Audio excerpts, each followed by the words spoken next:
hay varias clasificaciones, ¿no? Como lo vemos en pantalla. Entonces, entre esas tendríamos la clasificación objetiva, patrimonial y según las personas a las que pertenecen. Les voy a estar hablando sobre la clasificación objetiva. Porque es importante hablar sobre la clasificación de las cosas. Como yo les estaba explicando el día de ayer, las cosas constituyen el estudio de los derechos reales, ¿verdad? Son los bienes que constituyen las relaciones jurídicas patrimoniales. Por lo tanto, el estudio de la clasificación de los mismos es fundamental a la hora de conocer los derechos reales. Entonces, dentro de esta clasificación objetiva, tendríamos como primer punto que las cosas pueden ser corporales e incorporales. ¿Okay? Dentro de las cosas corporales, aquí nos mencionan que son aquellas que solamente pueden ser percibidas por los sentidos. Y las incorporales sería lo contrario, las que consisten en cosas que no pueden ser percibidas. El día de ayer yo le estaba hablando sobre el corpus. En el derecho romano se conocían, bueno, el derecho romano primitivo, para ser exactos, se conocían así a las cosas. Se le denominaba como corpus. Y ese vocablo latín significaba algo que podíamos ver, algo que podíamos tocar. Entonces el corpus es una cosa que está arraigada a los sentidos humanos. Y esa concepción de corpus vendría a ser lo que en chitreano conocemos como cosas corporales. ¿Okay? El corpus son las cosas corporales. Es decir, cosas que podemos presenciar con nuestros sentidos. Que podemos ver, que podemos tocar, que podemos sentir. ¿Okay? Serían, por ejemplo, una casa, una vivienda, un celular, un teléfono, un contrato. Eso serían derechos corporales o cosas corporales, mejor dicho. Y en contraposición, luego cuando evoluciona el derecho romano y se deja hablar de corpus, se utiliza el vocablo res, como decía Joel, ¿verdad? Y el res, o la res, mejor dicho, sí, sí admite tanto las cosas que se pueden ver como las cosas que no se pueden ver. Las cosas que no se pueden presenciar con los sentidos. ¿Okay? Son cosas psíquicas, más que todo, ¿no? Conceptos abstractos que no podemos ver, no podemos tocar, no podemos percibir. En ese sentido, uno de los ejemplos que cita el profesor son los derechos y las obligaciones. Si bien son cosas que entendemos su concepto, no son corporales porque no las podemos ver, no las podemos sentir. En ese sentido, hay dos numerales de la norma sustantiva que nos habla acerca de las cosas corporales y las cosas incorporales. Artículo 327. Se reputan también bienes muebles los derechos y las obligaciones y acciones, aunque sean hipotecarias, que tienen por objeto sumas de dinero o efectos muebles, las acciones y cuotas de participación en compañías mercantiles o civiles, aun cuando las mismas posean inmuebles, y las rentas y pensiones. Entonces, aquí hay que hacer un análisis. Aquí habla el 327 sobre que se reputan bienes muebles. Eso de los muebles y inmuebles lo veremos siguiente. Pero recordando lo que nos decía yo ayer, bienes y cosas son sinónimos. ¿Ok? Entonces, se reputan también bienes o cosas, los derechos y las obligaciones. ¿Ok? Entonces ahí vemos cómo el Código Civil acepta ambos conceptos, tanto las cosas corporales como las cosas incorporales. Ambas cosas las admite el Código Civil. Es decir, que el Código Civil dice que sí, que es cierto, que ambas cosas son susceptibles de apropiación y son partes del patrimonio. ¿Okay? Ahí hablamos de derechos y obligaciones. Otro ejemplo es el artículo 973. Artículo 973. Toda obligación consiste en dar, hacer o no hacer alguna cosa. Dentro de este artículo, ¿qué cosas veríamos? ¿Son cosas corporales o incorporales? Si fuésemos un poco estrictos, estamos hablando de cosas incorporales, porque lo mencioné anteriormente. Ejemplo de cosas incorporales son los derechos y las obligaciones. Y el mismo artículo nos dice al comienzo, toda obligación, es decir, estamos hablando de una obligación. Cuando hablamos de obligaciones son cosas incorporables, porque son cosas que aún no han pasado. O sea, cuando hablamos de una obligación es que tenemos un derecho de crédito. O sea, vamos a exigir algo de otra persona. Mosquito por ahí. Vamos a exigir algo de otra persona. Entonces, todavía no nos han dado la cosa, o todavía no lo han hecho, o todavía lo que fuese. Es simplemente una obligación en general. ¿Okay? Entonces, esa obligación en general es una cosa incorporal, porque todavía no la puedo ver, no la puedo sentir, ni nada por el estilo. Es una obligación que va a tener una persona contra mí. ¿Okay? Por lo tanto, es una cosa incorporal. Entonces, lo sencillo y fundamental en esta diferenciación es que las corporales son cosas que podemos percibir con nuestros sentidos y las incorporales no podemos hacer. Pues sí, como conclusión, esa es la diferencia fundamental. Las cosas corporales las puedo ver con mis sentidos. Las incorporales no. Son cosas psíquicas. Ahora vamos a hablar acerca de las cosas muebles y las inmuebles. Es otra clasificación dentro de la objetiva.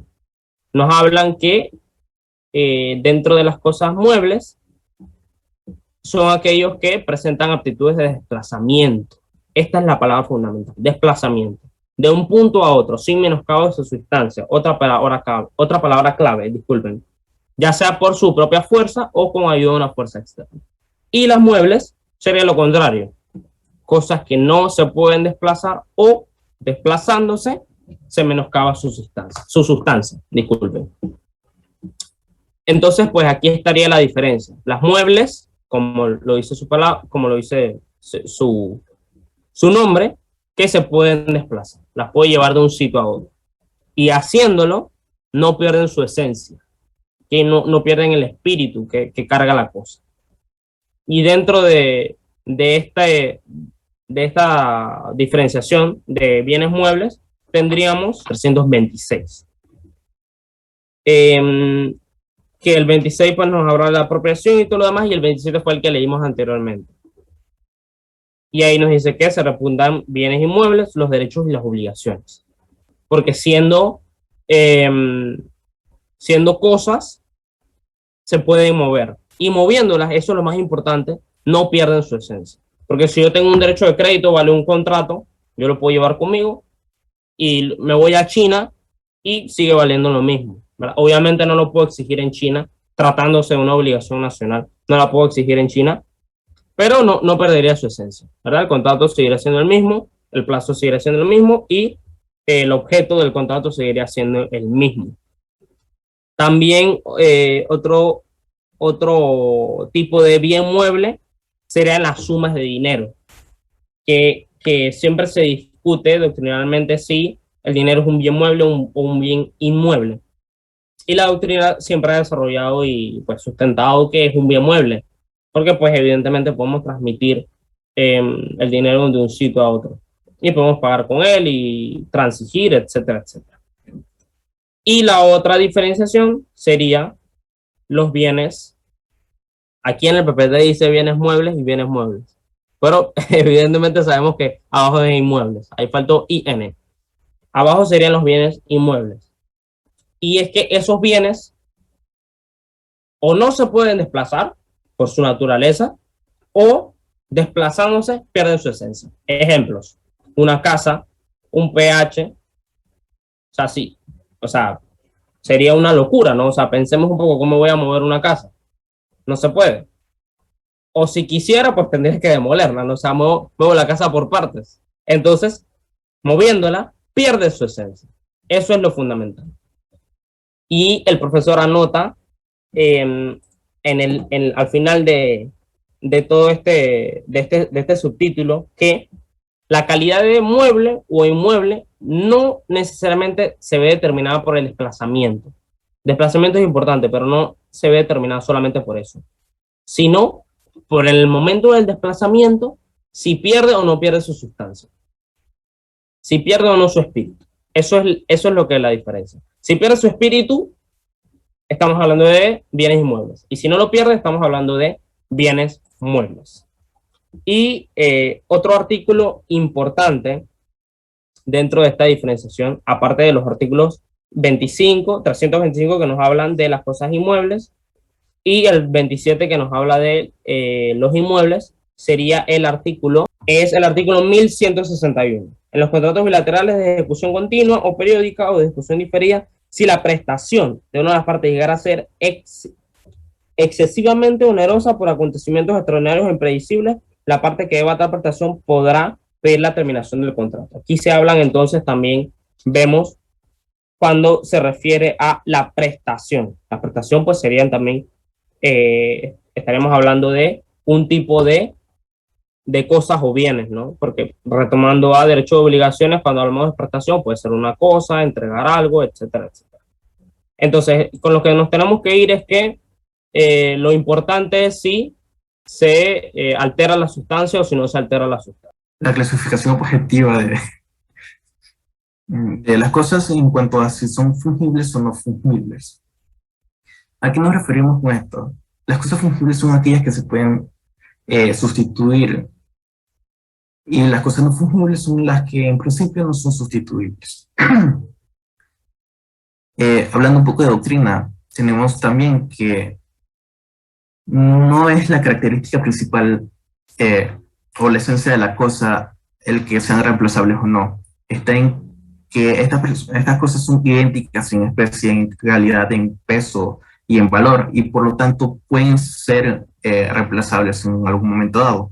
Y que en sí no es necesario que la cosa no es sustituible en sí, sino que por su cualidad de identidad en la sociedad o en lo económico es posible o es susceptible a reemplazo.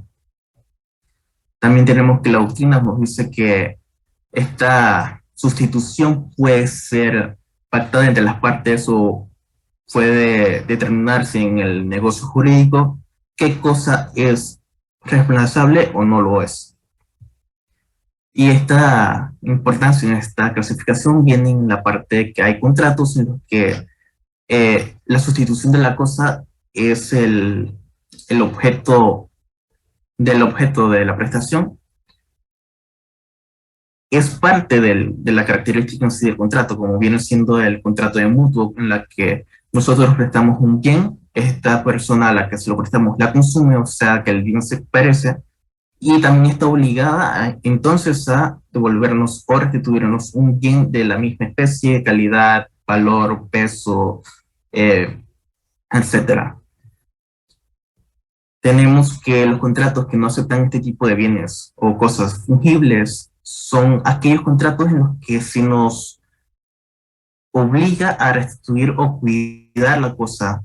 Todo contrato en el que se nos obliga a cuidar la cosa como un buen padre de familia no admiten el reemplazo de la cosa, porque en sí lleva la obligación de restituir la cosa a su tenedor inicial. Que las cosas consumibles y no consumibles. Una definición es que las cosas consumibles pueden ser físicamente consumibles o jurídicamente consumibles, igual que lo inconsumible es físicamente inconsumible o jurídicamente inconsumible. A partir de aquí vamos a explicar la división de las consumibles físicas. Las consumibles físicas son aquellas que con su uso o su disfrute llegan y mueren, se consume el objeto, se consume la cosa. Tales como, yo que sé, una bebida, un borrador, un lápiz. Y aquí vamos a una distinción entre las que son de un solo uso, o sea, que se consumen inmediatamente y perece y se destruye la esencia de la cosa, como lo viene siendo una bebida, y las que se deterioran paulatinamente, como son la ropa o el vestido o los zapatos que nosotros llevemos. Las que son consumibles jurídicamente son aquellas que, como los derechos que pueden prescribir, que pueden ser enajenados y demás. Las inconsumibles son aquellas que por su cualidad intrínseca de la cosa no son destructibles con el uso, es decir, un un martillo, un clavo, tú los usas pero no se destruyen en el acto. Eso en cuanto a la inconsumibilidad física. En la inconsumibilidad jurídica tenemos aquellos bienes que no prescriben o que no son susceptibles a enajenación, o derechos que no son susceptibles a enajenación. Las cosas divisibles e indivisibles. Cuando hablamos de cosas divisibles, nos proponemos a entender cosas que son susceptibles a fraccionarse. Es decir, cosas que pueden tenerse por porciones y que siguen manteniendo su esencia tal cual como si estuviesen completas. Y las indivisibles son las que de fraccionarse se pierde la esencia de la cosa y que no puede ser utilizable o pierde todo su valor. Tal cosa divisible podría ser un terreno, una casa, el patrimonio. Y cosas indivisibles podríamos tener un automóvil que no puedes venir y cortarlo por la mitad y que te sirva igual. La clasificación objetiva en cuanto a principales y accesorias. Tenemos las principales, las cosas que tienen su existencia propia, y las accesorias, las que dependen de otras. Podemos hacer un homólogo como los contratos principales y accesorios, en los que el accesorio tiene el mismo destino que el contrato principal. Si el contrato principal se extingue, el accesorio también. Pasa lo mismo con las cosas. Si la cosa principal se extingue, por ende, la cosa accesoria también lo hace. Tenemos algunas reglas que nos ayudan a distinguir cuál es la principal y cuál es la accesoria. La finalidad perseguida con la incorporación. En el artículo 388 se reputa principal entre dos cosas incorporadas aquella que se ha unido otra por adorno o para su uso o perfección. Se reputan principal entre dos cosas incorporadas aquella a que se ha unido por adorno o para su uso o perfección. Es decir, que si tenemos una cosa y le ponemos algún adorno o le ponemos algo para que se pueda usar, esa es la cosa principal. Tenemos por el valor de la cosa, que está en el artículo 389, y el volumen de cada cosa, que también está en el 389. Si no puede determinarse por la regla del artículo anterior cuál de las dos cosas incorporadas es la principal, se reputará tal el objeto de más valor, y entre dos objetos de igual valor, el de mayor volumen. En pintura y escultura, en los escritos impresos, grabados y litografías, se considerará accesoria la tabla, el metal, la piedra, el lienzo, el papel o el pergamino. Yo tengo vamos a ver, un diamante. Tengo un anillo de plata, incrusto el diamante. ¿Cuál podría ser la cosa accesoria y cuál sería la cosa principal? Yo diría que el diamante. Exactamente, gracias Alex. ¿Por qué? Porque el diamante tiene mayor valor que la plata. Las cosas presentes y futuras.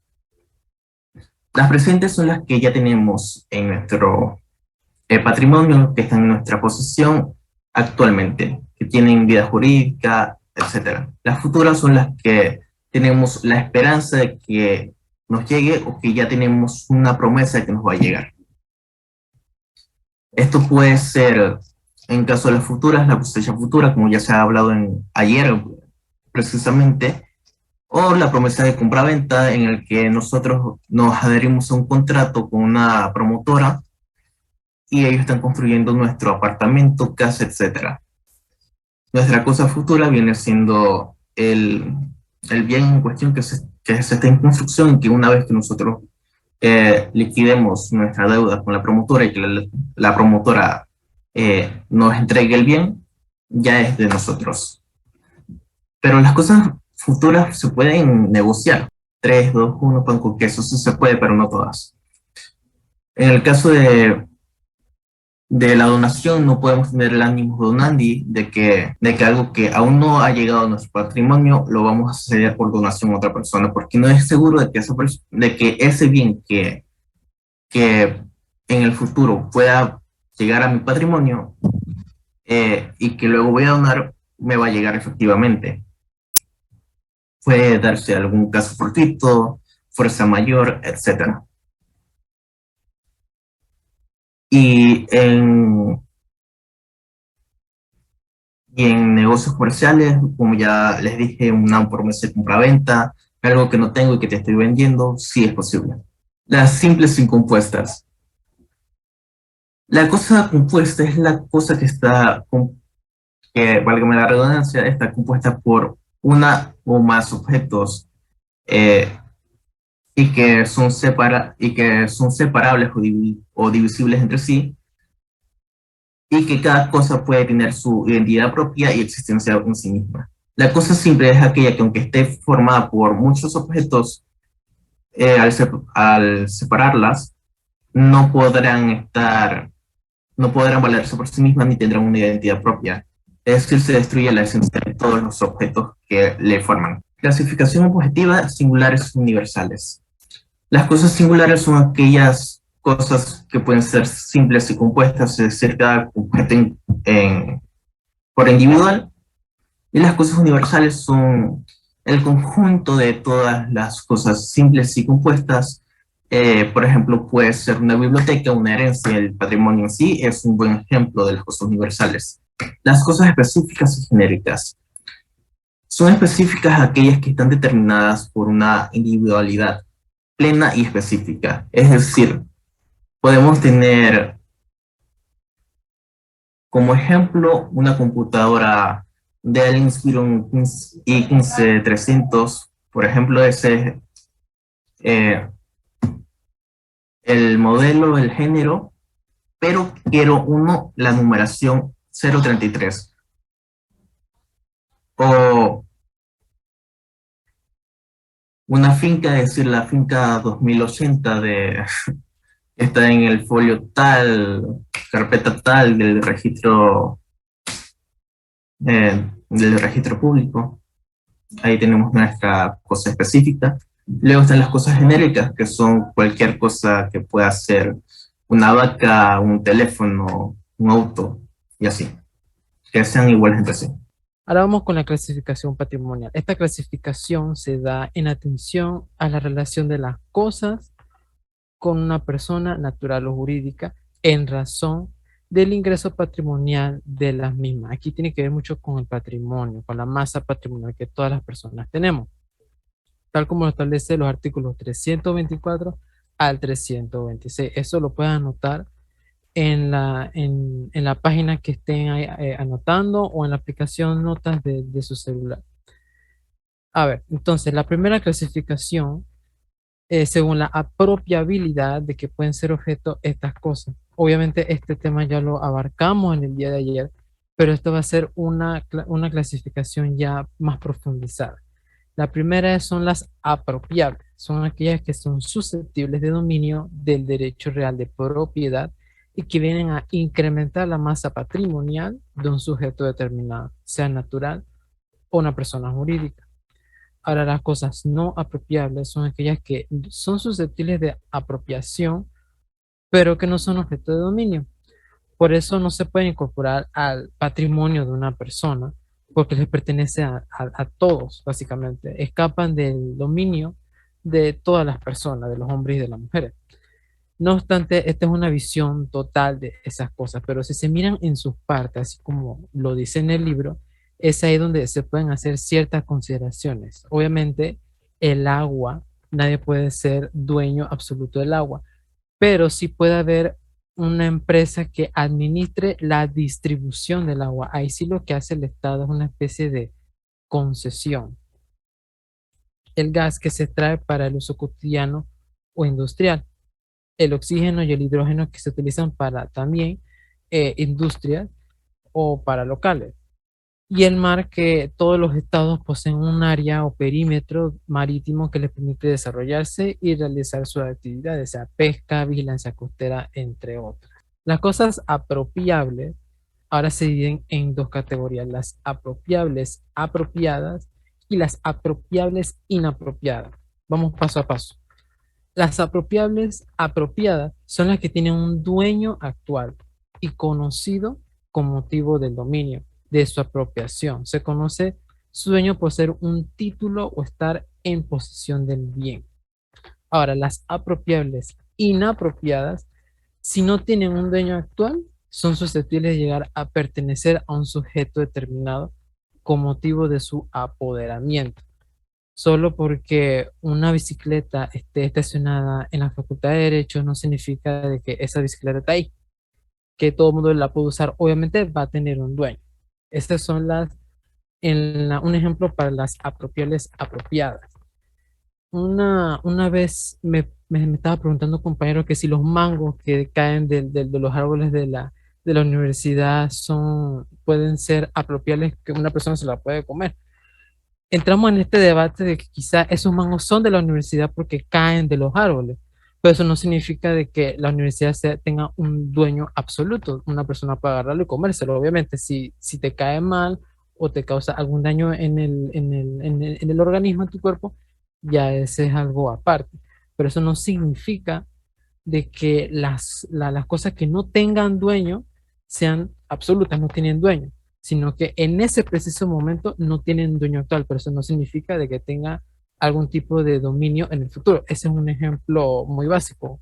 Hay otro ejemplo más complejo de que uno se puede preguntar, quizá ese terreno tenga algún dueño, se puede comprar, se puede enajenar. Obviamente hay que ir al registro público para ver si ese terreno no tiene otro dueño o se puede entrar al patrimonio de uno.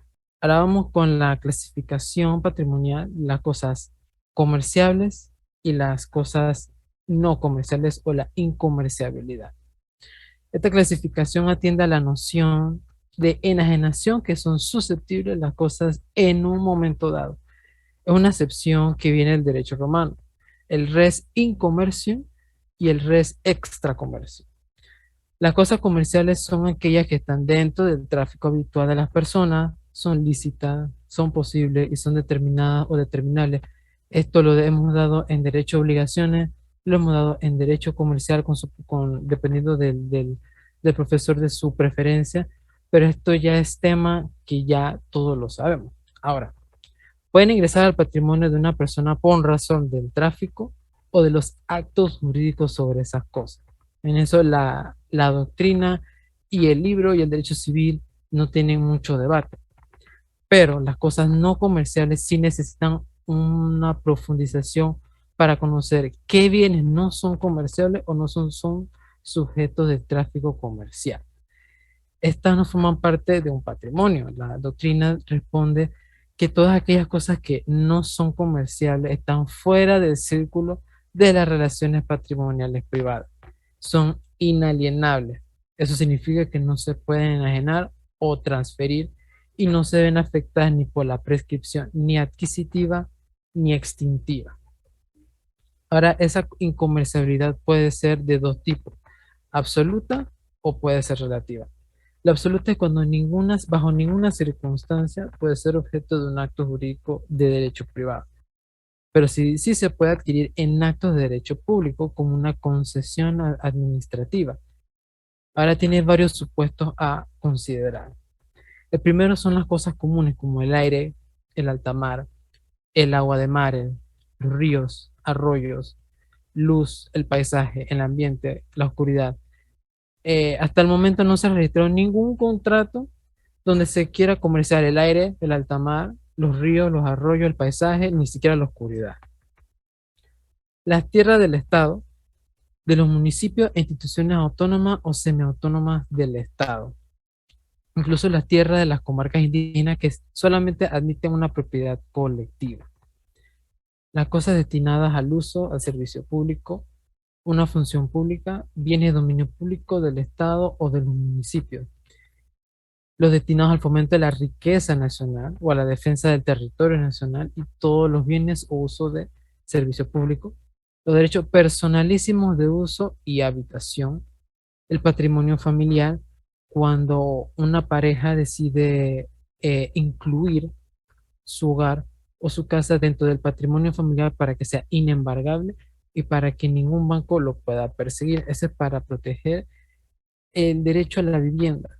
y así para que los hijos puedan tener un lugar donde dormir, donde pernoctar y así asegurar el bienestar de la familia.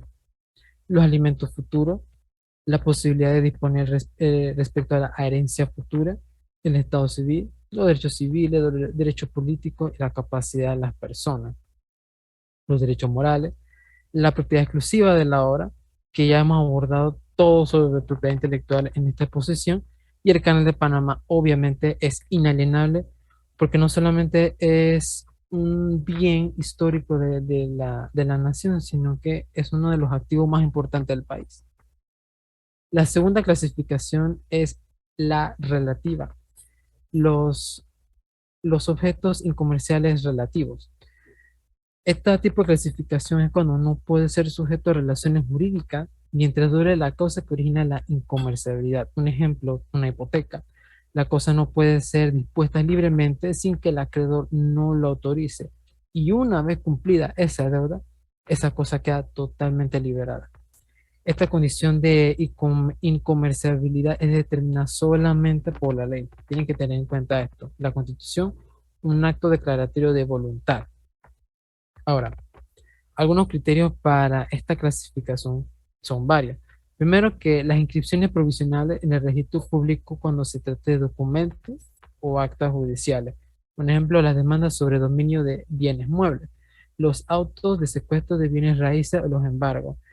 En el Código Judicial aparece un repertorio de pasos cuando una persona va a poner una demanda y tiene que, primero, hacer el secuestro. Este secuestro sobre ese bien se inscribe en una especie de registro o se inscribe en el registro público y eso da a entender a la persona que ese bien no puede ser ni embargado, no puede ser ni perseguido por otras personas, otras instituciones. Los animales que padezcan enfermedades contagiosas en el que el contrato este será nulo. Obviamente, si el animal se recupera, se le ponen sus vacunas, su medicina y el animal puede ser susceptible a ser comerciable, entonces ahí sí el tráfico no se ve viciado. Pero mientras los animales tengan enfermedades, ahí sí el contrato será nulo. Mientras este animal esté enfermo, no se puede llevar este animal al ámbito del comercio. La propiedad familiar, mientras dure el tiempo que dure la propiedad del bien sometido a este régimen. Según en las clases de derecho de familia, este bien que está en la propiedad familiar no dura para siempre, dura hasta que el último hijo cumpla los 18 o cumpla la mayoría de edad. Y las cosas afectadas por declaración bilateral o la unilateral de la voluntad del propietario de ese bien. Ahora, hay bienes según las personas a quienes pertenecen. Vamos a empezar con los bienes del Estado.